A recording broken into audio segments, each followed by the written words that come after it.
Did we just lose Sammy? Yeah, we lost Sammy. It's gone. But he just lived in the shadows. It's hard to get out of the shadows of everybody in front of him.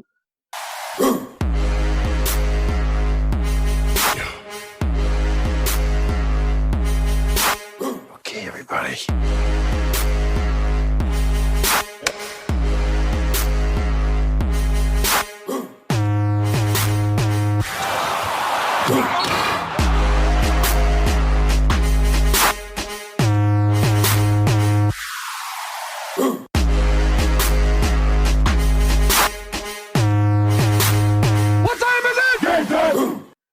All right.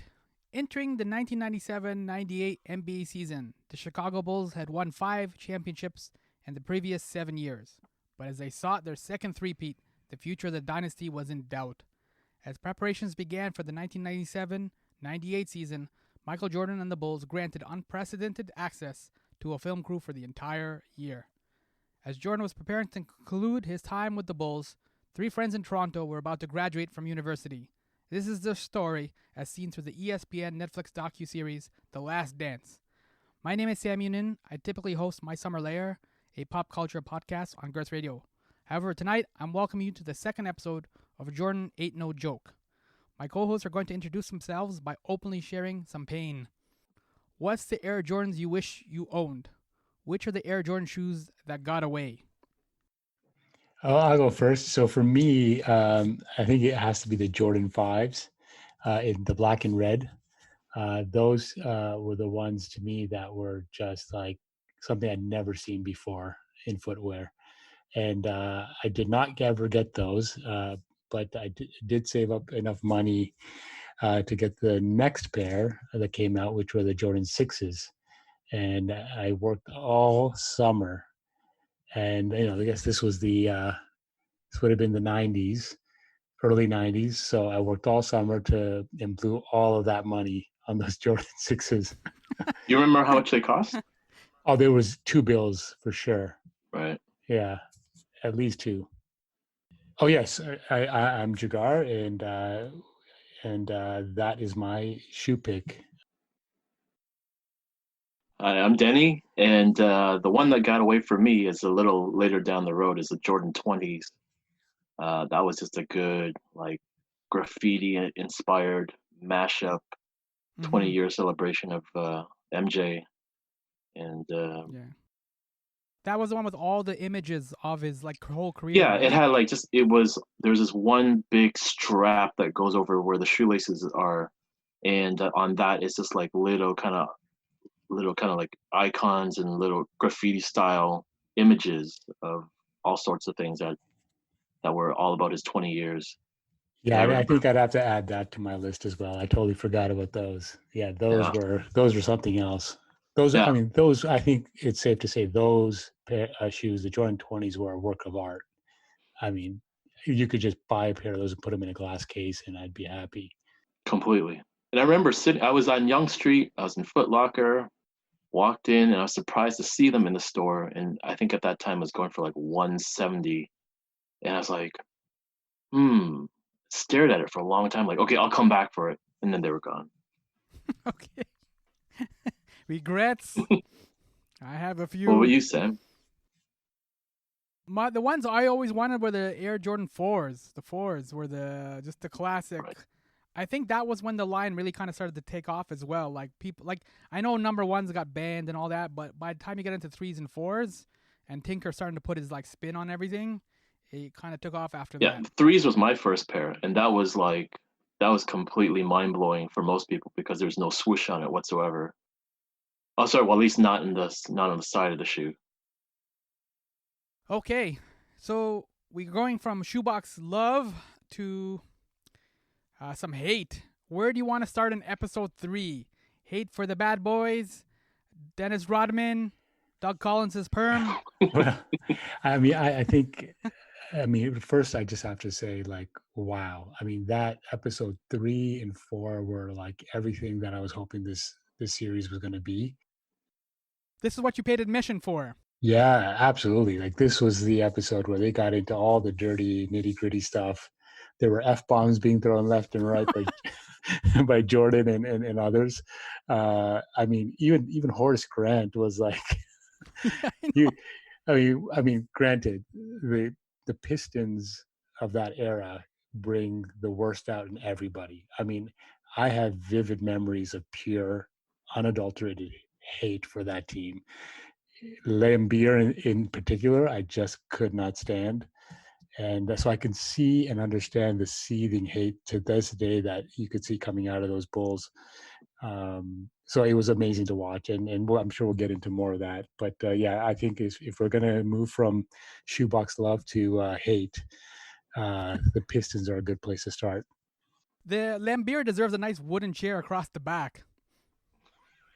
Like, he's Yeah. one of those people that were like, there's only a handful of people in life where, like, I don't know how else to respond to you except to dash a wooden chair across your back.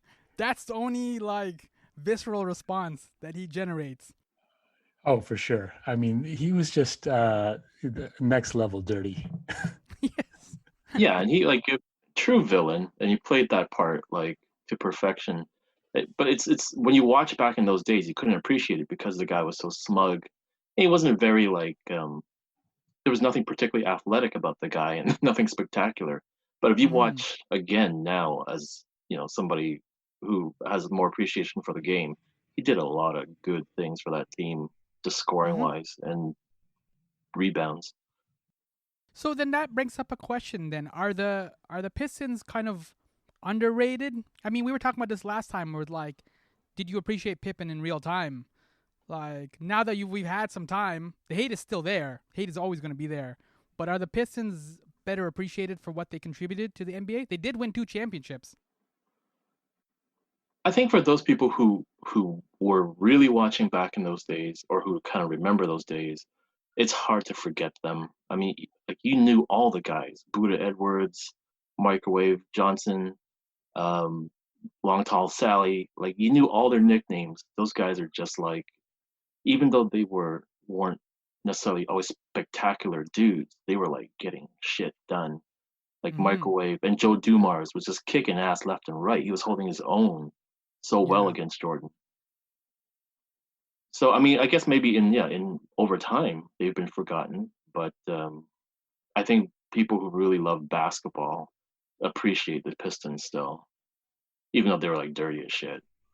Well, yeah. I mean, I think it was the dirty part in the lack of sportsmanship that that I could certainly tell that Jordan couldn't stand was that lack of sportsmanship. It's one thing to be a tough team. I mean, it was amazing the tactic that they took of just. I think someone mentioned. I think it was Sally or someone who mentioned it in the documentary where he's like, our job was to just throw people off their rhythm Mhm. and just never let them get into a rhythm, and they executed that. And so you got to respect that. And then even there was a point where despite the team as a whole having the reputation that they did, you couldn't deny even Isaiah Thomas Oh and yeah, sure. what a great player he was and what a great story he had just on a personal level. I remember there was like a movie of the week kind of something like that was made Yep. about his life that I remember loving as a kid. And so we are watching this through the point of view of the Chicago Bulls, but it still doesn't take away from just how dirty they are. Yeah. I think too that that's a key point because when Isaiah was drafted, I think it was in 81 or 82, he did not want to go to Detroit. Nobody wanted to go to Detroit at that time. It Mm. was like the Sacramento Kings of like today or something. And he was drafted second and he was hoping to fall sixth because sixth was the Chicago pick. He's from Chicago. And so he tried to throw the interview and everything off when he interviewed with the Pistons. And then the general manager was like, "Man, I don't care about you. I'm taking you anyways." Right? So he got drafted second, and Orlando Woolridge got drafted sixth that same draft for the Bulls, which kind of worked out a little bit, I guess. But the point though, I was always thought kind of like we don't really talk about with Isaiah is that he then came and did to the Pistons what Jordan did for the Bulls. We kind of talked about this last time, where the Bulls didn't really have this noble history like the Celtics and the Lakers. And so Isaiah did for the Pistons what Jordan did for the Bulls, but I think Isaiah always wanted to do it for Chicago Bulls. You know what I mean? So when he got hated on, he was even hated in Chicago, his own hometown. Jordan got the love. Isaiah never got the love. Yeah, that's a good point. I totally forgotten that he was a Chicago native, and so yeah, that adds a completely different dimension to that whole rivalry. So yeah, that's a great point. I totally forgotten about that. Lambeer is also from Chicago too. I didn't know it was Chicago. I know he came from like a really well-to-do family.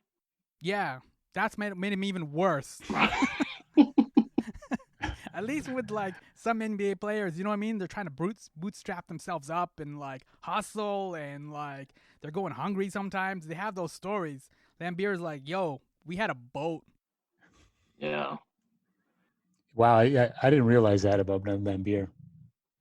It's really like Isaiah's really because a polarizing dude because you can kind of understand where he's coming from. You know, growing up in the projects in the West Side and having a really rough upbringing, and then you become this sort of like quite the opposite of that once you became like a public figure.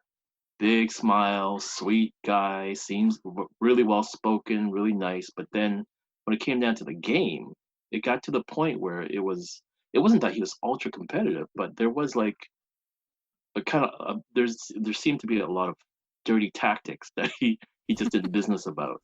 He didn't Mm-hmm. care, and I think that's where he kind of crossed that line from, being in that realm with Bird and Magic. Even though as a player you can appreciate him, but people knew too much of the dirty kind of tactics from behind the scenes. That's why I think that's part of the reason why he didn't get on the Dream Team. Do you think the Dream Team snub was justified, or do you think he deserved to be on there? You can kind of look at it both ways, right? Right, yeah. From a player standpoint, yes, of course he deserved to be there. But from a like, if they brought him in, would Jordan, Magic, Bird have been more hesitant to come in? Probably, maybe. Like I think Jordan was hesitant to do it in the first place. So Mm-hmm. it's like, okay, do you want those three guys or do you want Isaiah? So And I mean, it also would have potentially messed up the chemistry there too, right? I mean, as tough competitors as Bird and Magic were, and Jordan, I think there wasn't that level of hate that there was with Detroit. Mm-hmm. well, no, but Magic and Isaiah were like close buddies. They would kiss each other when they'd face off. I don't know the exact story of why they parted ways. I think there's some rumors about Isaiah would talk behind his back a lot, maybe question his sexuality. When Magic had HIV, he was sort of like standoffish on him. But yeah, so I don't know. I think he hurt a lot of people. There was a whole documentary there. Yes, Yeah. Yeah. there is.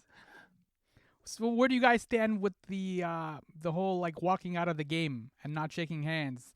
That was a big controversial point now because that got relitigated now. It did, and I don't know. I have to say, Jordan seemed to have called him out on it pretty hard. But Isaiah made, I think, one interesting point where that I think something similar had happened with the Celtics. But at the end of the day, I mean, I think Jordan made the right call when he says, "Well, of course, he's gonna change his mind now because he's gonna bow to public pressure and with the time that's gone by." For Isaiah, I mean, I feel like he's kind of he admits that it was not the best decision. So, but it was not a good look back then, that's for sure. I mean, it also boiled down to too when Detroit eliminated those guys like a few times prior to the '91 season. Jordan would always like, "But yo, okay, you guys won, shake your hand," right? And that's at the end of the day, that's where you kind of show it's no hard feelings, right? You leave it on the court. Yeah, and that's where Jordan, I think, again shows that, and Jordan's memory is pretty amazing because he was like, "Oh, all you have to do is go back and look at the previous Mm-hmm. year," and of course, they cut back to it, and the footage was there. The bitterness never goes away. No, that No, you could. That's the amazing thing. You could see the change in Jordan's demeanor and his mm-hmm. face when, when he's talking about it. And he's like, "No, it's still here. I still Yeah. hate him." This, I think, episode 3 especially was great because Jordan was the most unvarnished we've ever seen him. Like, that was almost like we were hanging out in the locker room or something. Mm. We never get that Jordan. That's the Jordan that we like, though. Oh, for sure. And I also think that particular part of the interview. So they obviously did a couple of different interviews with Jordan. Yeah, there's a blue shirt one, and then there's one where he's wearing cargo shorts or something like that. So retired. But the one where he's in that living with the big bay windows, in the earlier episodes, it was daylight. And by the time I think they started talking about the Pistons, I think his drink had gotten, you know, halfway to the halfway point, or maybe near the bottom, and then it was like dark outside. So they'd been there a while, and I think he was really ready to go. While they were battling the Pistons, of course, the Bulls had Doug Collins. And I want to bring up too, Denny, a point you brought up last time where like you said you were kind of I don't know what the word is, like not frustrated, but like you felt they were kind of compressing a bit too much with the timeline. And I felt this episode too when they were talking about Doug Collins. Right. Like Doug Collins has that little montage where he's like, the Jordan I coached like won the dunk contest and was MVP, and he listed like 3 or 4 accomplishments. Mhm. But I'm like, you can't just gloss over the dunk contest with like Dominique and stuff like that. Those were some epic battles too. They were, yeah. And that was 3 years that he coached the Bulls, Yeah. right? From episode 3, I think one of the greater kind of little snippets was when Collins was talking about his first game against the Knicks, and then my man was like all sweaty and chewed his gum out until he's got like all that powder on his face, and Jordan just gave him that drink, like, drink this water, clean that stuff off your mouth. I'm not gonna let you lose your first game. Like, that's the player saying that to the coach. Mm-hmm. And yeah, I think he was a rookie coach Amazing. at that point, but like still, it's like, okay, well, that's the kind of dude Jordan was. Like, But it also speaks to Jordan's like ability to like, we're gonna do this. I'm gonna impose my will yeah, on the Knicks. Jordan, even at that point, he hadn't won a championship yet. no, But he's like, I know I can do this. I can impose my will. We're going to do this. and he scored 50, and Yeah. that was the most points by an opponent in the MSG at that point. Mm-hmm. That's right. Yeah, I think that's what they mentioned that in that montage. And I think Collins was the right coach for Jordan at that time. The episode does a great job of contrasting Collins and Jackson. Collins was like, whatever the play is, get the ball to Mike, and Jackson was the opposite. It's like, no, we gotta get the ball to the right person, or that we got to spread this around. And I'm sure we'll get into that with the triangle offense and what have you. But it's amazing structurally how they were able to sort of tease that out in the documentary. Let's continue the theme of hate, because in the first episode we recorded, there was a lot of hate for Jerry Krause. But Krause did hire Doug Collins. He did hire Phil Jackson. He did hire Tex Winter. He picked Pippen. He picked Grant. Right. So it's like, as an architect, he was really good. It was just, as a demolition expert, he was terrible. When you look back at some of the moves that Krause is making, and like even getting rid of Doug Collins, I mean, we just saw this recently about a year ago with the Raptors when Dwayne Casey had won Coach of the Year. And they were like, well, that's a good job, Dwayne. Here's the banker's box. See you later. So it's like, do you have any more admiration, or is there still hate for Krause for his efforts? Well, I mean, I think it was never really truly hate. I mean, I think it was like, Contempt? he obviously comes off as kind of shifty-eyed and like, in it for only one reason. But to me, it seems like you can't deny those good decisions he made. At the end of the day, it seems like it just came down to a battle of personalities. It was kind of like, he wanted to be one of the cool kids and he just wasn't. And they didn't want him to be one of the cool kids. And yeah, it's the one moment that made me laugh out loud in the episode was, I think this was episode 3. Was episode 3 when they won the first championship, or was that episode 4? When he's dancing on the Would have been airplane? 4. Yeah, the dancing on the airplane, exactly. It was like, okay, all right, looks like he's getting along. And then right at the end of it, Pippin's like, get him out of here. He took it too far, man.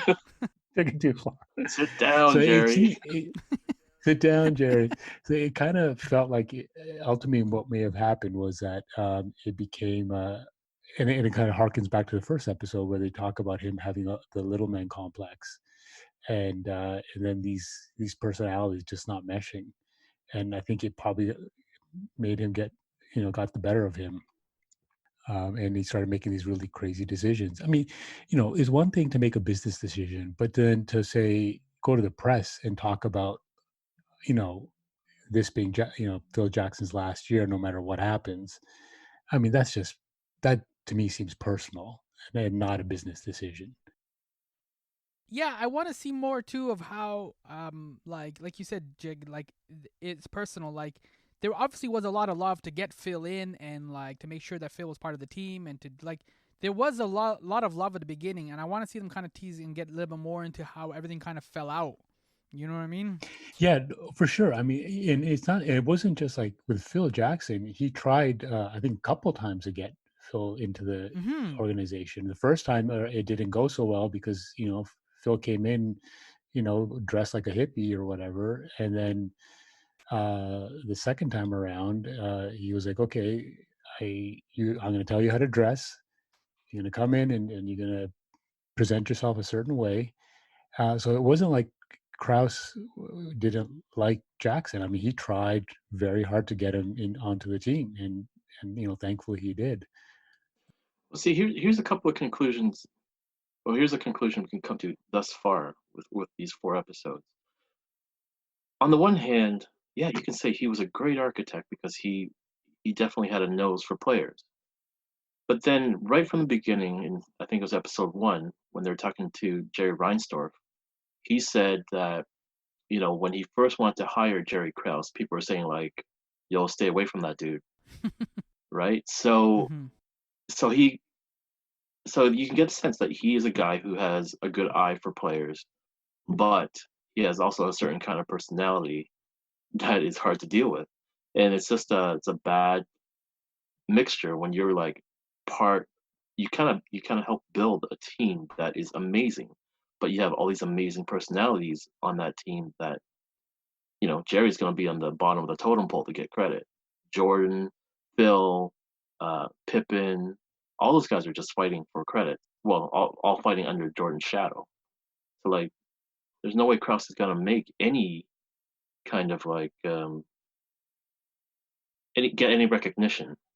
Especially with the kind of mixed up personality that he had.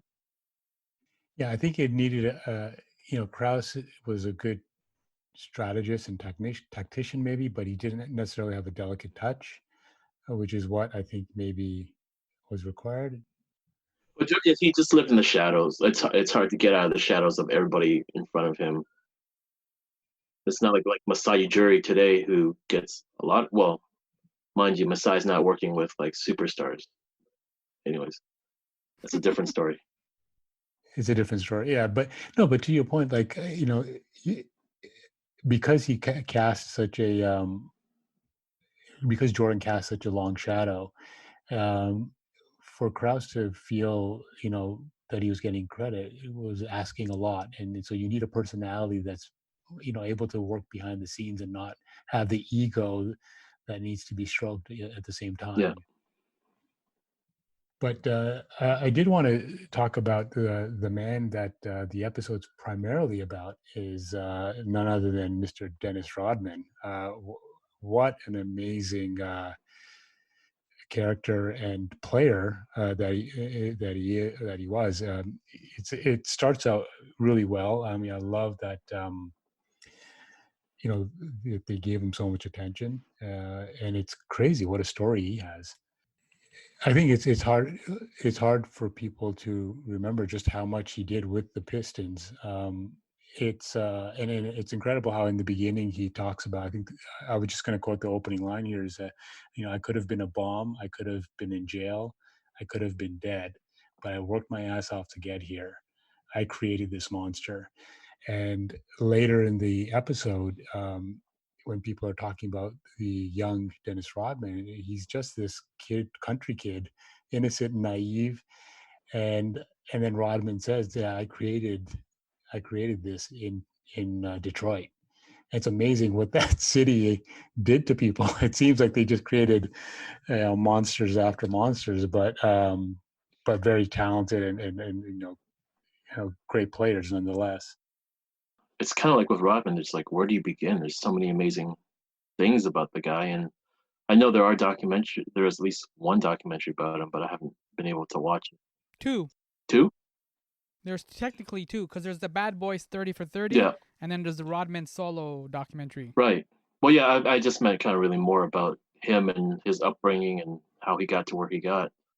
But I mean, it's just really, yeah, like I said, it's hard to begin. It's just as a observer of the game, how astute he was in terms of like studying people's shots, how how their balls would spin, and how to kind of anticipate the rebound for their shots. That's crazy. It's amazing. Oh yeah, that was one moment that really struck me. That I was like, he never gets a chance to talk about that part of his game, and people don't give him enough credit for that. But he was a real student of individual players, and I loved hearing that sort of, you know, that part of his training and how he was obsessive about it, and he was always wanting to be where the ball was going to be, and he figured out how to do that like nobody else. I like too the balance between like he's a party animal, but he's also like doing the work.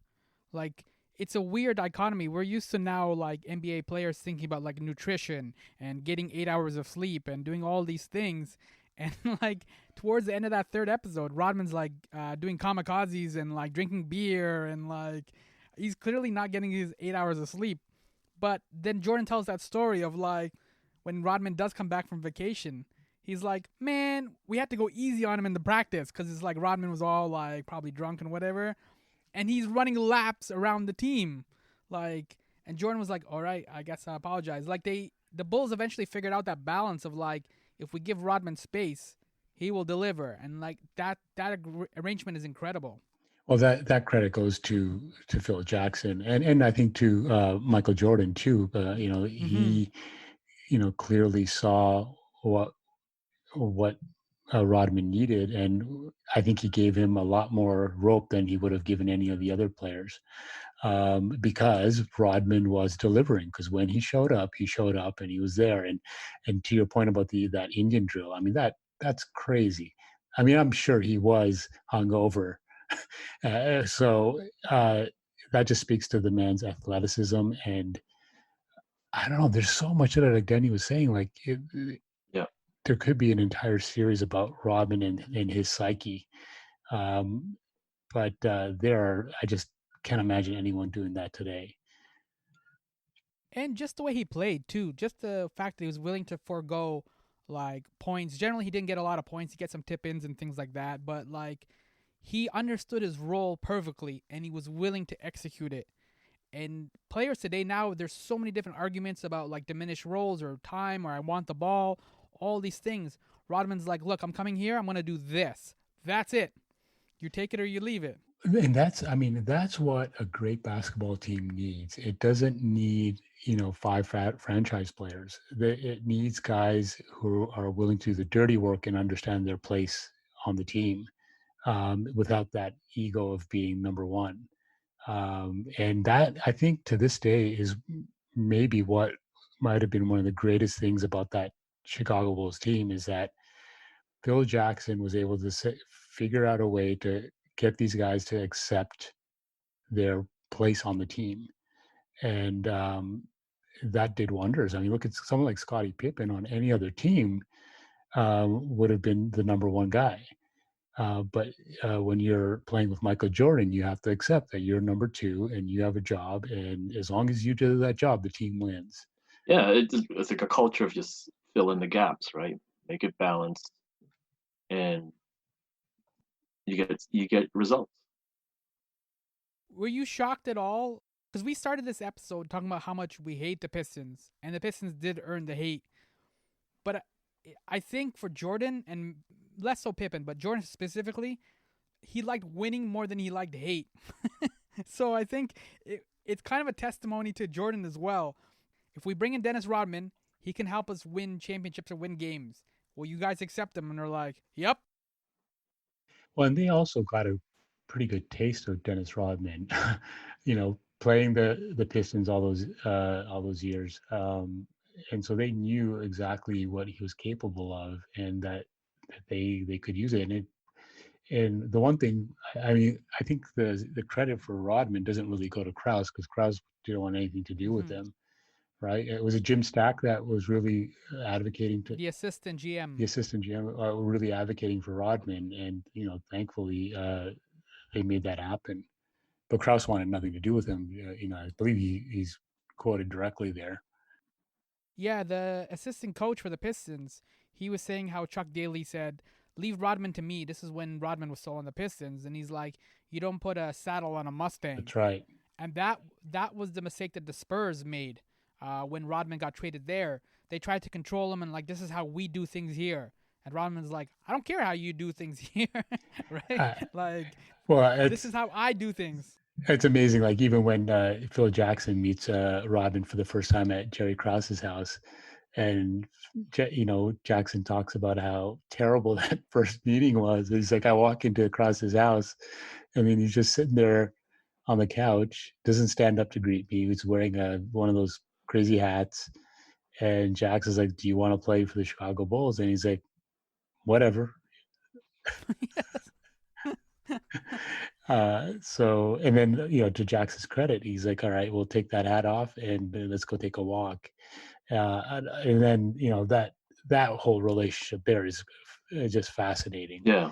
And what was amazing was I wasn't too well versed on Jackson's early history, but it's amazing how the documentary found that sort of commonality between the two of them. How Phil Jackson in back in the day as a player was kind of Dennis Rodman light, and so Jackson was able to see that in him, and he knew how to sort of manipulate that, and he became another father figure for Rodman, as just like Chuck Daly was before that. One of the criticisms I hate with Phil Jackson is that people are like, he only won championships because he had Jordan or because he had Kobe, which it's a stupid argument. Like, how are you supposed to, like, you can't win with Will Perdue as your main person. Like, it's a league of superstars. And what this documentary really shows, especially episodes 3 and 4, was the personalities that Phil Jackson was juggling. Right? Jordan was pretty straightforward in terms of basketball. Like, he knew how to win games. Like, we talked about the Doug Collins incident, right? In Madison Square Garden, he's like, don't worry, coach, I got this. I can win the game. But Phil Jackson's biggest strength was, like, managing those personalities. Rodman's a crazy personality. Jordan's a crazy personality. And just dealing with those two guys alone, you're exhausted at the end of the day. You don't have time to drop, like, a play in the fourth quarter. Yeah, and I would say that in some ways, aside from the triangle offense, these guys invented load management, but except it was with Vegas. Yes. You just load management with Carmen Electra. Exactly. just send them out to Vegas for a few days or a week or whatever it was. Like that whole part could have just been a documentary on its own. Oh yeah, the 48 hours, and then Jordan finding him. But I think the story really goes is that he did come back after 48 hours. He came back to Chicago, but so he knocked on his door in his Chicago apartment. But like it was a little ambiguous in the documentaries. A lot of people kind of assumed, well, Jordan showed up in Vegas.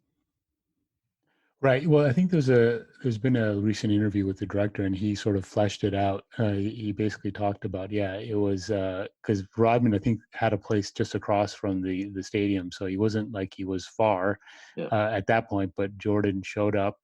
Carmen Electra freaks out. She's like, I got to get out of here. She disappears behind a couch or something, and apparently Jordan literally pulled Rodman by his nose ring. out of that room and to practice, which is what a story. I mean, come on, like. I want to stay with Phil Jackson, but before we continue down this road with Phil Jackson, we have to do one more Doug Collins moment, which was the Cleveland shot, because we haven't really talked about this. And that whole scene was incredible. The way they shot it, the way they organized it, the way they talked about it. And what's my favorite part was modern Jordan, when he's retelling the story, he's like, we're coming out of the timeout, whatever. They put Craig Elo on me. And he does this big smile. Like, he knows, like, it's over now. The game's done. Oh yeah, and not only that, when they interview Harper, Harper's just like, that was some fucking bullshit. He's just still, Yeah. there was still a bad taste in his mouth, and Like, this is where you need the DVD commentary or the extra scenes. It's like, okay, what was Lenny Wilkens thinking? Why did he put Elo on him? Mm-hmm. But yeah, there's so many great nuggets from that moment. Like the whole thing about when they went to Game 5 of Cleveland, and Jordan went up to all the Chicago beat writers. And he's like, "We took care of you. We took care of you, and tonight we take care of you." Yeah. amazing. I love that story. And even now, even modern Jordan, when he was doing the interview, he's like, "Yo, man, if you ain't with us, get out. I don't business with you." Like, Yeah. even now, the anger is still there. Like, why did you doubt me? Yeah. I mean, that's just his nature, I guess. Throughout, it doesn't matter like when and where, right? Mm-hmm. And it was a nice little nugget just to know what he was actually saying when he was pumping his fist when he made that shot in Cleveland. Like, Yeah. fuck you, all you going to hell. Go home, motherfuckers. That's, Yeah. I believe his line. Go home, motherfuckers. Oh man. And you know the thing too, what I find amazing about that Cleveland shot was in the first couple of episodes they talked about the University of North Carolina shot. Like Jordan is known for the shots already. Like those are two huge iconic shots that have like cemented his career. A lot of times when guys come in as like dunkers or they're known for being like in the air, like what's like Blake Griffin for example, Sean Kemp is another one, like they don't really ever develop like a threatening shot or like a really big offense in that sense. But Jordan was already established. Like it really does cement what all the GMs and other people were saying around him that this guy was really good. It's really it's funny just throughout the years you just hear so many different things because that's always kind of been the common narrative was, well, Jordan didn't have a shot, he didn't have a shot. But then Yeah. if you actually watch back to those games, even his rookie year, like, he had a pretty good shot and he was shooting a good percentage. So I don't know if people were just maybe too dazzled by his ability to get into the lane, Mm-hmm. but it wasn't. It was like there's a lot of double clutch shots. I don't like who does a better double clutch shot than Jordan. As Hubie Brown would say, high percentage shots. Yeah, so I don't know. It's just funny. Yeah, although Jordan was very clear in these episodes, one shot that he did not like was Bill Cartwright's shot. Did he say that? Oh yeah, this one he goes, because I think that when Jackson was trying to get the ball to other people and trying to implement the triangle offense, yeah, Michael Jordan was like, well, that's fine, but I don't want Bill Cartwright to have the shot when there's 5 seconds left on the clock. Sure. No. Yeah. I mean, I took that as obviously like, well, if anybody's gonna take the shot when the clock's winding down, it's me. But I thought Sammy was talking about just like Jordan commenting how ugly Cartwright's shot Oh was. no. Oh yeah, I totally forgot about Yeah, that. it was elbows out, man. The elbow. Yeah. I think he had like tendonitis at like 20, man. Such a weird shot. Yeah. It's actually funny that you mentioned Cartwright because when I saw him appear in the doc, like the first thing that popped into my mind was he looks great. He Yeah. looks younger than he did back in the When- day. yeah, I know. And Horace Grant looks good too. Yeah, Yeah, he's. I was going to say the same thing. Horace Grant still looks like he's in great shape. yeah. Like Jed Bushler, even Will Purdue. I was like, whoa, Will's like Mhm. not everybody took that Stacey King route. Jed Bushler too looks like he just like eats avocado toast and like Yeah, man. he looks like he lives in He's like Palo barefoot Alto. in the office. And Yeah, right. Like I was like, oh man, And BJ Armstrong still looks like a baby. yeah, he Yeah. does. Yeah, he's an agent now in the NBA, so he's running players. he's Derrick Rose's agent, right? Yeah. Does it bother you or make you happy that we haven't seen Tony Kukoc yet, like at all? It bothers me a bit but hopefully that's coming up. Maybe connecting with the Dream Team stuff. Mm-hmm. But I mean, yeah, he was a pivotal player Pivotal for them. for sure. Do we want to talk about the music at one point as well? Yeah, let's talk about the music now. Okay. So this episode, these two episodes, again, a great use of needle drop music. They had some really great montages. They've done. I mean, I could watch all the montages in this documentary on a loop. They've done some fantastic ones in episode 1 and 2, and this one was no exception. They had the Prince Party Man Mm-hmm. off the Batman soundtrack, which was phenomenal. And of course, there was the Beastie Boys, the Maestro, for I think the Rodman Yeah. montage. Mm-hmm. Just great use of those tracks and the lyrics as well. They cut the lyrics in just the right parts and just right the moments, and those kind of touches are really what make some a piece of work like this sing, and so it was just great to see how they did that. And the comparison to Prince is interesting too. He passed, a few, I guess, 4 years or now, 4 years ago now. Yeah, 2016, I think. Yeah. And the one thing that I think we kind of touched on this last episode is Jordan was kind of like a band leader, and he was kind of an unforgiving band leader in the same realm as, say, James Brown and Prince. And it was sort of like, if you're there, you're there to do a job, and if you mess that up, then you're going to hear about it. And Prince and guys like James Brown always had a reputation. I think James Brown had like a jar where you make a mistake jar or something, and you'd have to drop a 20 in there. And Prince was known to be a taskmaster as well. There's this great story of Wendy from the Revolution. They were rehearsing, and her whole job for this one song was to hold down one note. And they'd been doing it over and over and over again. And she got to the point where she just got bored. So she was reading a comic book while holding down this one note. And Prince just stopped the rehearsal and read her the riot act. And you kind of see that from Michael Jordan in those practice sessions where he's just unrelenting. And so it's great how they sort of managed to pull in just the right music cues for for these montages. I find that the music doesn't get enough credit. Like we've done now like 4 episodes. We're more or less halfway. I know it's 10 episodes, but the next couple episodes will be 5 and 6. But we're halfway, and I know people are talking about different things. Rodman's crazy, Pippen's contract from the first couple episodes, the way that the Pistons walked off, and I know these things are all controversial and stuff like that. But the actual artistry of the documentary and the way that the confessions, and we talk about Harper and like when he knew that like Elo was going on Jordan, and he was like, all those little details and stuff, they're adding up to make a really special documentary. But it's those things are like people are not either focusing on them or acknowledging them, and I find that's kind of like a little tragic. Those dudes worked hard on this doc, man. Oh, for sure. And I mean, I think part of that is just that, it is ultimately a sports documentary, so people naturally want to talk about, that aspect of it. But I mean, here we are, we're going to talk about it certainly and appreciate it. I forgot to mention the Kumo D track in episode 4, How You Yes. Like Me Now. It's just perfect. Like, I mean, just what a great cue to use in that moment.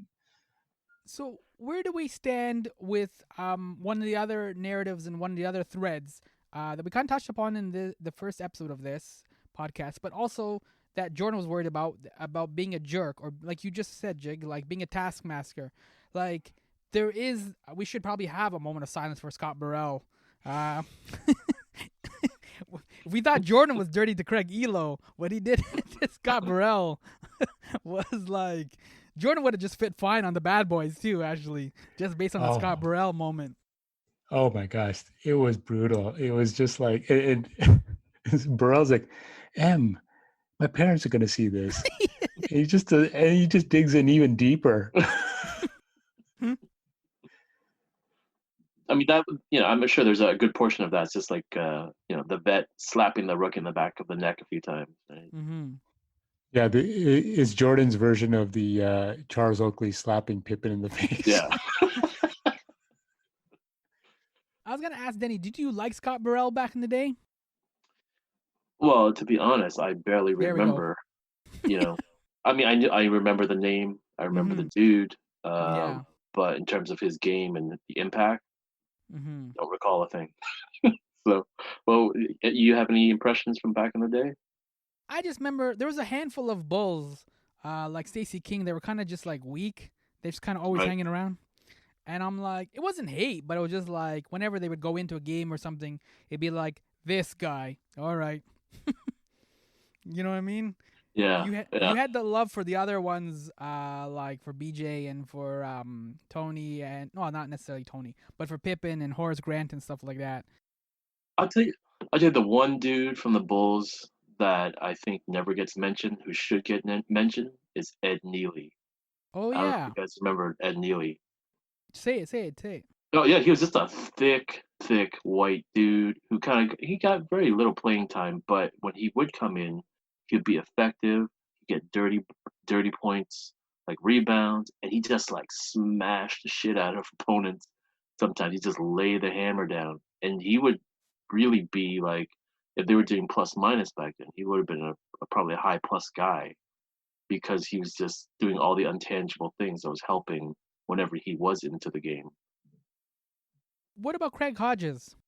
Yeah, I mean that's and once again, this kind of goes back to the what I had kind of maybe mentioned in the first two episodes. Is like there's just so much in like that could be told with all these guys, and you don't know where it's going until we get to all through get through all 10 episodes.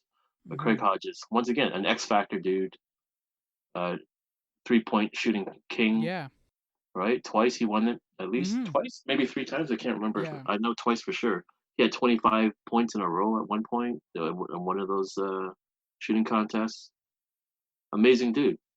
What do we stand in terms of like to go? We started off talking about the hate for the Pistons.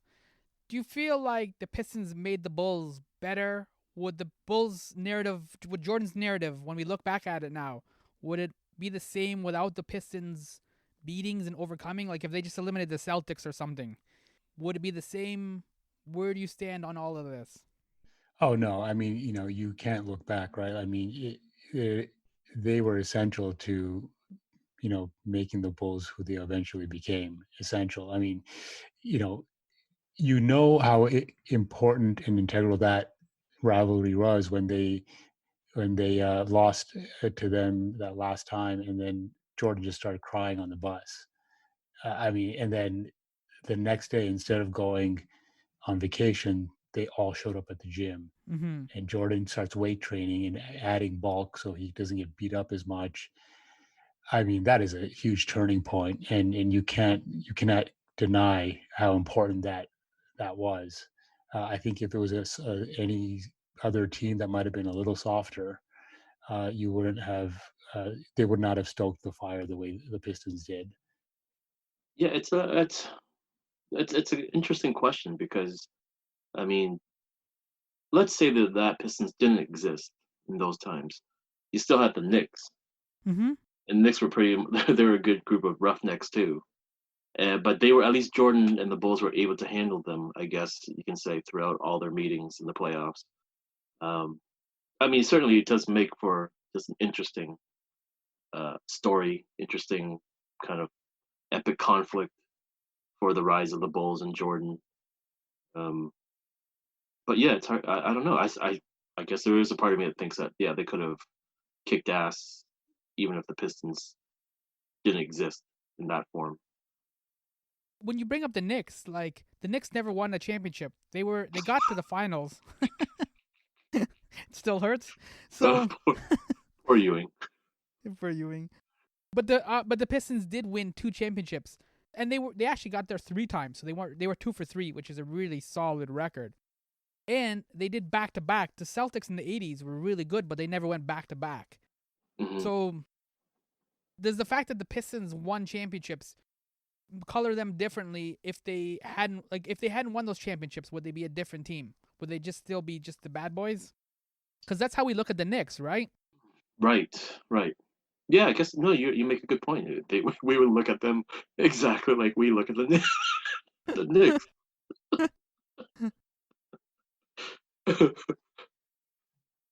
And Jig, you got all emotional with was it Phil Jackson?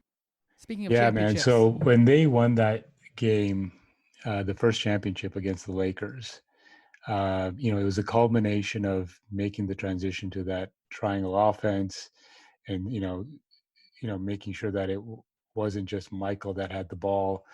The whole thing with Rodman disappearing and being brought back into the fold after Pippen comes back to the team, and there's this amazing moment in the locker room.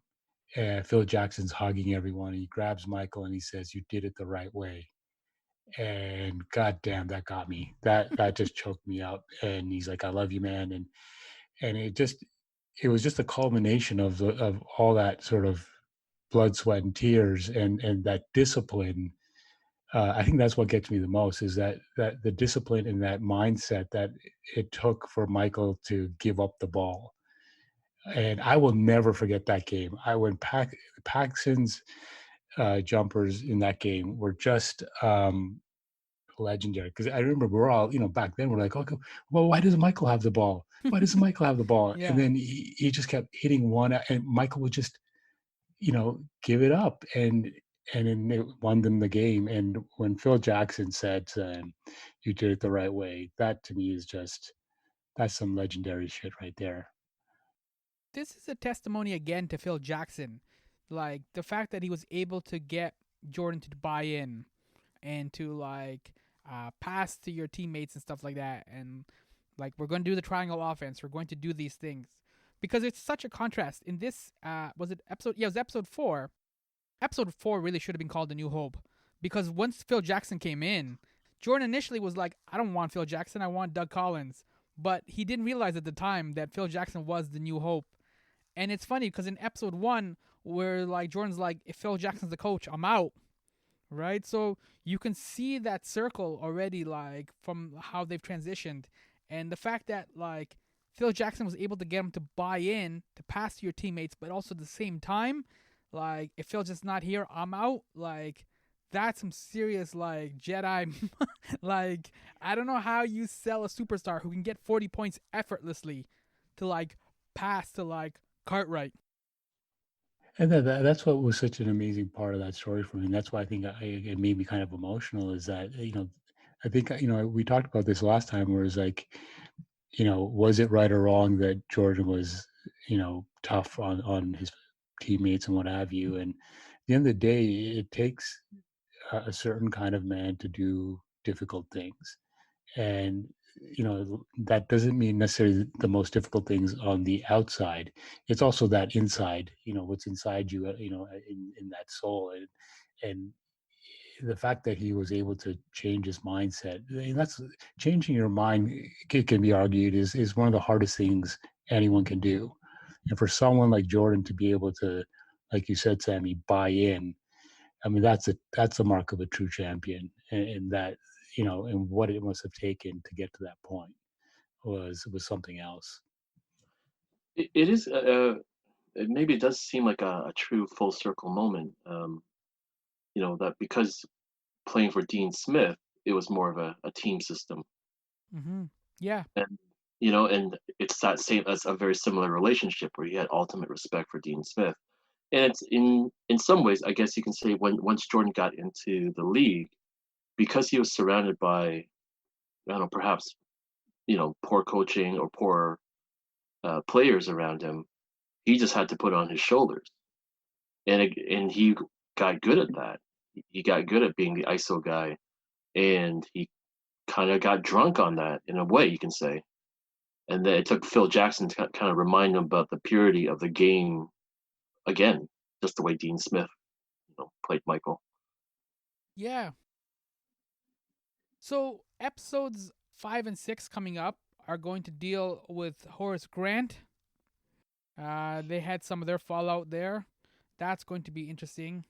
Part of the fallout too was we saw Sam Smith in this documentary, especially in these last couple episodes. he wrote the Jordan rules, and he got a lot of that team information apparently from Horace Grant, or at least they believe. Jordan and Phil Jackson believe that it was Horace Grant, or they believe it was Krause, or some. There's some sort of like breakdown in communication. And then the other thing that's going to deal with is also the Knicks, which is also fascinating. Every episode, somebody gets tears. So, is there anything particular that you're looking forward to, or like in the next couple of episodes that you feel like they should focus on? I think there might be a little snippet about Dream Team as well. Is that the Yeah. next two episodes, or Mhm. maybe different? Yeah. So it'd be interesting for that. Yeah. Yeah, the dream team stuff would be great to see more of, and then and so I think these last two episodes they've kind of did a lot more jumping back in time. I'm hoping they can spend a little more time in '98 as they get close to that series. Yeah, in a weird way, it feels like they're skimping on the '98 footage, right? Because they have Yeah. all the modern Jordan interviews, and those are all great. But they also caught to Ron Harper, like, how do you feel about that timeout? They have all this other stuff that kind of like not eats up the time, but kind of distracts from the '98 footage, and you're like, yo, let's get back to that. Yeah, I mean, I think there's probably they've got to spread it across 10 episodes, so I think that's going to be their big finish. But you get so wrapped up in all the stories from the decades past that you kind of forget when they come back that that, oh yeah, well, this is about the last dance. Yeah. And but it was a great way to kind of cliffhanger at the end of episode 4 with is this the end of the Bulls as we know them with their loss to the Jazz. Mm-hmm. So that was a great way to sort of keep us hanging on. Yeah. When you see the Jordan highlights now, especially like the shot against the Lakers where he did the scoop shot and he passed from one hand to another, like that stuff is like it's still mind blowing. Like I saw that Oh. game on TV back in the day, and my Yep. jaw dropped, and I'm like, I didn't even think that was possible. And like Yeah, years later, it I'm was. still like, I still don't think physics that doesn't make sense when you watch it. Yeah. Nobody. I mean, even to this day, that I can recall, finishes in the most dynamic way than Jordan ever did, in the most creative ways, like the one he did against Lambeer Yeah. in that I think it was the 1990s 1990 playoffs, where he just kind of like avoided him, did a turnaround, and just slapped it Oh yeah. behind his head. It's Yeah. like, And that was after he saved the ball out of bounds. yeah. Remember, he funneled it to Pippen and then he ran down. Yeah, it's crazy. Nobody I don't know. Can you think of any modern players nowadays who have that much finesse and who can kind of switch in midair? No. I mean, nowadays they're all taking 3-point shots and what have you. So they're not even even going into the lane, it seems. But like Jordan, I think I think that kind of goes back to something he'd said to Doug Collins back in the day was like, during practice, put 5 guys on me and make it hard for me. And that's how you forge steel, is just you put it under pressure.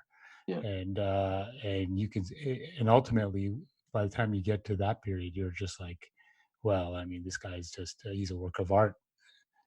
You brought up a good point, Jake, about like guys shooting so much threes nowadays. I think what would be a really interesting stat, I'm sure maybe somebody out there has figured it out, is that I want to know how many 3-point plays Jordan averaged over the years per game that can count technically as 3 points. Mm-hmm. Just to kind of see, because the guy's scoring, if he's scoring 50, 60 points just on twos, right? But then Yeah. it's curious to kind of compare that to, the pure 3-point shot. Right, draw the foul, get the basket, and make it a 3-point play. Is that what you mean, Denny? Yes, exactly. Yeah. Yeah, that'd be an interesting stat to certainly look up, because it just seems like the modern players just don't want to get beat up. Yeah. those pretty faces that they need to post on Instagram, you know?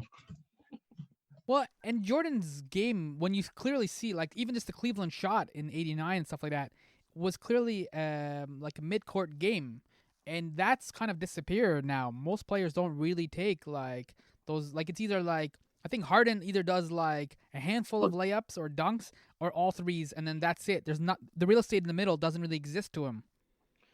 yeah, I mean, I guess of all modern players, DeMar DeRozan's the guy who hangs on most to the mid range game, um, and he's really kind of reluctant with the 3-point shot. Strangely, Are the recollections you guys have so far for Jordan, are they holding up? Are they the way you remember them? Are they kind of shifting? I mean, when it comes to the game stuff, it's pretty much, you know, we've watched it so much over the years. Those become iconic sort of moments. So that stuff holds up. Certainly, I'm just loving hearing sort of that inside basketball stuff now, in terms of what he was thinking and what was happening behind the scenes. When you kind of marry it with what ultimately became these iconic moments, it just adds this amazing new layer to the whole thing. yeah, I mean, being somebody who was maybe I don't know, 15 years old watching the '90s Bulls, your perception's a little different, right? You had the more kind of like the Gatorade commercial Mike that you saw, and the way he carried himself in game interviews, very professional, very well spoken. And it wasn't until much later where, like, with the internet, there's more kind of little things like, oh yeah, Mike was really an asshole, and so there is a bit of like evolution through time where you kind of realize, okay, well, he was a bit of a hard ass. He gambled a lot, stuff like that. And you learn to accept that after I don't know, maybe a decade of all that stuff on the internet, and then you put it all together, and it does actually still bring you a greater appreciation of who he was. You appreciate the hard ass too. Mm-hmm. Whereas a kid, you didn't know how much work it took to get to that position. You just always thought that was natural talent. Natural Yeah. talent. Yeah, absolutely. And that's, I think, also comes with age, when you realize that natural talent will only get you in the door. Yeah. Then you got to go to work.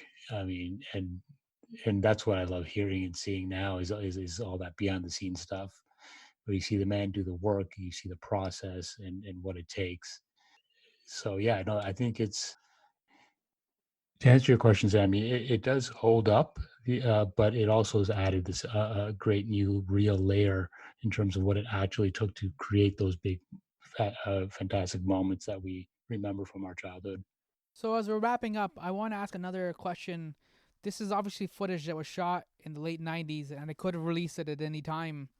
They released it now 20 years later. Do you think the timing was right for this? Had enough time passed, or do you think it should have been released earlier? Should have been released later? Like, now that we're halfway through it, more or less, like, what do you think? That's a really good question. The best thing I could really I could say about that right now is just I'm enjoying the moment. Like it's really kind of hard to it take a bit of thought to say, well, if this came out 10 years ago, or what that would have meant compared to now. Um, Maybe it is good timing in the sense that because there's so many of these young people and dudes who are just even playing in the league right now who don't know anything about Jordan, and Mm-hmm. anything that you know about Jordan was kind of more in the guise of Kobe Bryant, you know. But so it's some of these tweets from these young guys who are playing in the league now. It's like just seeing their reaction to Jordan, and it's kind of changing the perception a bit. All these people who are so pro LeBron, greatness, goat, conversation. It's really kind of giving them more context. Somebody put it well. They said, well, it's one thing to watch YouTube highlights. It's another thing to put it in a story, like a well-told documentary, and put it all in context. Yeah, I think now was the time to release it. I mean, I think 10 years ago it would have been a different documentary. Part of the other part of it is technology has changed a lot in that time. The way you tell a story, the way audiences receive stories is much different than it was 10 years ago. 10 years ago, a 10-part docu-series about basketball may not have played as well as it does now in this sort of streaming area where people are hungry for content. I mean, in this streaming era since Netflix and others, documentaries have gotten a huge push. Mm-hmm. 10 years ago, the documentaries had a rough go unless you had you're Michael Moore and you could get into a movie theater and do decent business. There just didn't seem to be a hunger for it the way it is now. Sammy, do you know when? Do you remember when the 30 for 30s began? Oh, let me ask the internet quickly. Volume 1 was 2009. Whoa, Yeah. it didn't feel like that long ago. Yeah, so they've been doing 30 for 30s for 10 years. Oh, wow. Well, I guess, but that changed the game for doing a documentary style like this. Yeah, that was Bill for Simmons. Sure. Bill Simmons, yeah. Right. He kind of went and pitched it. That was the last thing he kind of did before ESPN fired him, or he left, depending on what story you want to believe or read. Mhm. But Bill Simmons, to his credit, too, he's been continuing these stories with HBO Sports. He signed the deal with HBO Sports, so he recently did like Andre the Giant. That's a really good documentary and stuff like that. But yeah, the 30 for 30s were just designed to kind of start capturing this mythology. And I mean, we touched upon this too for this footage that the Last Dance shot was like the NBA also wanted to start capturing this mythology and kind of get it out there. It's interesting because one of the producers for The Last Dance is Peter Gruber, who is the chairman or the CEO of Mandalay Entertainment, and he's also one of the co-owners of the Warriors. And he went to the Warriors and he pitched them when they were doing their championship run. Do you guys want to do a Last Dance? And they said no. So foolish. Well, while we're talking about 30 for 30, I'll make my recommendation for this week. There's one that's not basketball related is the Two Escobars, Oh yeah. which is Yeah. one of the best hands down documentaries I've ever seen. I have that on DVD actually. Yeah. Oh, it's just phenomenal. And then there's one that is related, is directed by Ron Shelton. It's called Jordan Rides the Bus. Yep. And motivated by the dream his late father had for him, Michael Jordan retires from basketball and has a brief career in minor league baseball. Yeah. So, I mean, I'm sure we'll get to that at some point, but that would be my recommendations. The 30 for 30s are great too for like those not like those soccer stories. I don't know any of that stuff, right? But it's a 30 for 30, so you're like, all right, I'll sit down, and then you end up just getting fascinated by like, I didn't know any of this stuff. How's this real life? It's the storytelling. It's just Yeah. amazing storytelling. But I think that's how a lot of people are watching The Last Dance the same way, right? We're like, I didn't know that like Rodman was on the Bad Boys, and then he came in here, and then, like, you know what I mean? Like, there's a lot of stuff they don't know, and so that's how we watch some 30 for 30s because we're not soccer people or whatever, football, NFL people. Is I think how kids are watching The Last Dance. Oh, for sure. I've talked to at least a couple of guys who are not sports guys by any stretch. And they'd heard me talking about The Last Dance with other people, and they were interested just by the story. And they're hooked, they're watching, and they don't know anything about basketball. Denny, do you have any recommendations or another 30 for 30 to suggest? No, nothing that I can think of at the moment. That's fine. I'm sure. Watch Open Gym. Okay. Which Denny works on. I worked on. Oh, worked on. That's right. Before, but no, but I mean that is a real. I mean, if you're looking at behind the scenes sports drama, what it's really like to be part of an organization and trying to win. I mean, I don't think it gets any better than that, and that would come on weekly when the league was on. Well, in many ways, that crew that was following the Bulls in the 90s was kind of the precursor to things like Open Gym. Yeah. I know. I don't know if we're kind of wrapping up here. I just want to get a sense of have you been watching any of these Isaiah Thomas reactions to the He's crying documentary? hard, man. He's Yeah. doing some like PR like work, trying to restore the value of his what he brings. You know what I mean? Like, it wasn't that bad. Well, I think the funny thing is I've watched a few different interviews, and depending on which show he's on, Hmm. his angle on the whole situation is completely different. Like Yeah. he was on with Jalen Rose and Jacoby, and he's all like he's doing his bad boy thing. He's doing his piston things, unapologetic, and then he'll go on with like maybe Stephen A. Smith, uh, and then it'd be more of like an apologetic tone. Hmm. And now there's something he sent out. I don't know what it is. I don't know if it's a tweet or if he said it on a show, but it's had something to do with what Wilt Chamberlain said to Jordan at some point in Jordan's career. Chamberlain said something like, "They had to change the rules for me so I couldn't dominate. They changed the rules for you, Jordan, so you can dominate." And Isaiah just kind of threw that out into the atmosphere uh, just recently. So it's kind of, I don't know, it's kind of funny. Did Isaiah pay a heavy price for his actions, or was that also like the media coming down on him? Because he was obviously before social media, and so anything that happened, like there was an incident, for example, where I think it was the second time the Pistons lost to the Celtics.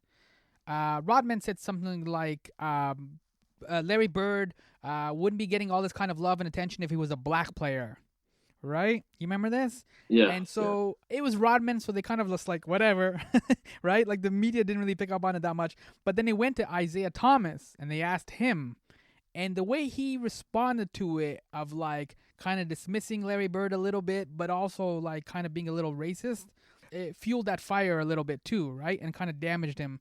The sports media then piled up on him, so he kind of made it worse too.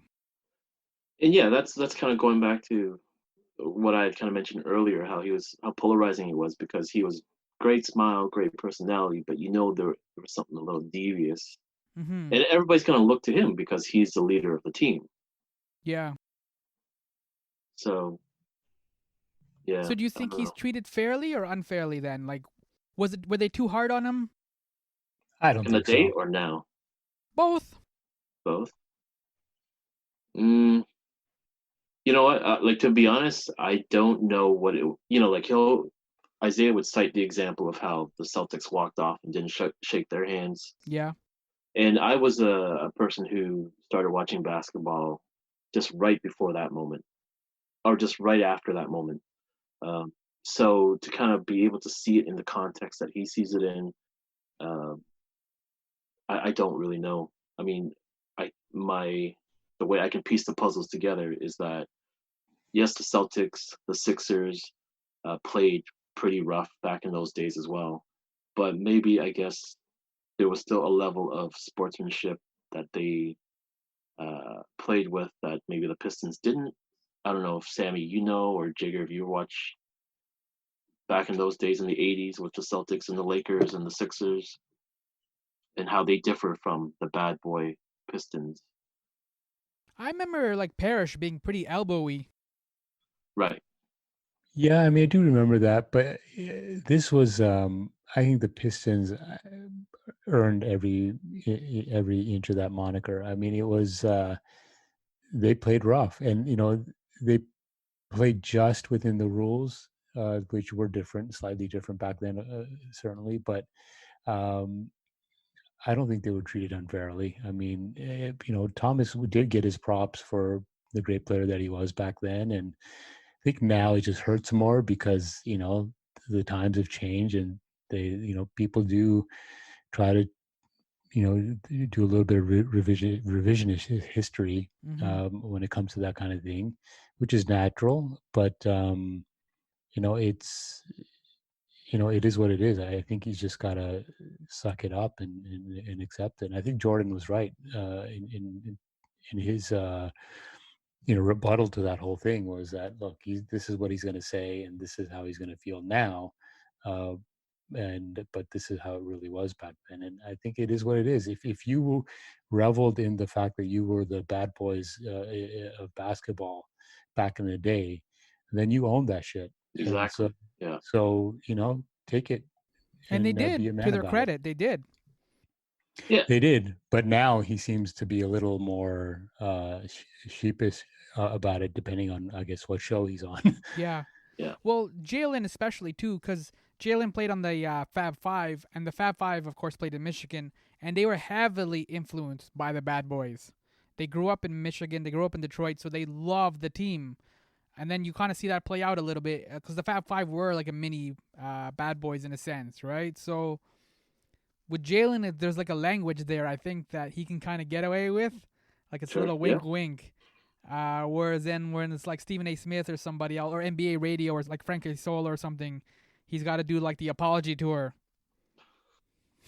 But I think you have to kind of be savvy enough to know that all this stuff is getting played on YouTube. So you got to keep your message a little consistent. Yeah, And yeah, and but like Jake said, you kind of do it to yourself. When back in the day, you called yourself the Bad Boys, and so Well, I mean, I like John Sally's approach. I mean, I remember John Sally being actually, sure, on the court he was part of that team, but then off the court he seemed like a really nice guy, and you'd see him on talk shows, and he was a funny guy, and had a sense of humor about himself, which I don't remember Isaiah Thomas really ever having, and so that doesn't help him now when if he could just sort of say, yeah, that's who we were, it is what it is, that's not who I am now, and I think that would have been easier to accept, um, but this whole thing of kind of scrambling to change the perception is it's a little weak. what do you think, Sam? Is he getting a fair shake? I think some of it was unfairness. Some of it was unfairness by the media. I think they were unnecessarily hard on him. They kind of, I mean, it was kind of clickbait before there was really clickbait, right? Like they needed to write something. So it was an easy target. But I think at the same time, too, I think Isaiah Thomas, when he looks back at it, especially now when he is like in like with the Last Dance and everything going on, I think he realized how steep the price that he paid was.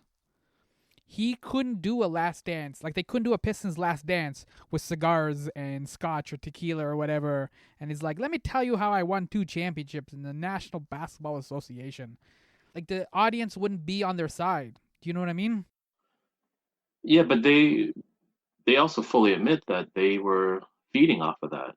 They Yeah. feeded off of being the guys who crashed the party for the superstars in the NBA back in the 80s and 90s. That's right. Yeah, they would crash the Lakers Celtics party, and they'd just be the outcast, and they reveled in that. And I think that narrative has legitimacy. I think the NBA did like because it was Larry Bird and Magic that brought it all the way back. They got it out of like the 70s and like out of some of the drugs. There were still drugs, obviously, when the Jordan first episode, but like there was a lot less drugs. It was more acceptable now for like white people to come and go to the games, which is really what you needed. And then now Jordan was going to like take over and then like be this new transcendent player, especially after he won in 91. But the fact that the Pistons won in those 2 years probably irked the NBA a lot more. And that would have been an interesting thing to have because David Stern was missing from these 2 episodes. And they clearly interviewed him because he was in the episodes before. So it's Good like, point. that would have been interesting to me is like, yo, Stern, man, like Jordan's got the scotch and the cigars and he's opening and he's telling us stuff like, can you tell us like openly about the Pistons? Like, how did you really, really, truly feel about the Pistons? That would have been interesting to me. No, that's a good point. They kind of, I don't know if they'll get into this, but they had NBA essentially had decided that Jordan was going to be the future, and Yeah. in the line of Bird and Magic, he was the next chosen one, and to see how the league might have helped in creating that, I mean, maybe that's an entire documentary on its own, but as with a lot of things in this one. But speaking of cigars, I do have to mention the incredible bonding that seems to have happened over cigars with this team. My favorite moment is when Rodman knocks on Michael's hotel room door, Mm-hmm. and he's just fucked up majorly. I think it was a game where he fouled out or something, I think, and left Michael, on his own. And Jordan said Dennis was doing his shit. That was yeah, like, yeah, which is just shorthand for like, I'm sure that was the shorthand that he and Phil had. yeah. How Like, he's just doing his shit. Yeah. and it's just like they didn't need to explain it anymore after that. But he shows up and Michael's like, yeah, Rodman never comes to my room, but he's there and he doesn't say anything. All he says is, do you have an extra cigar? And they knew what was up and he knew he messed up.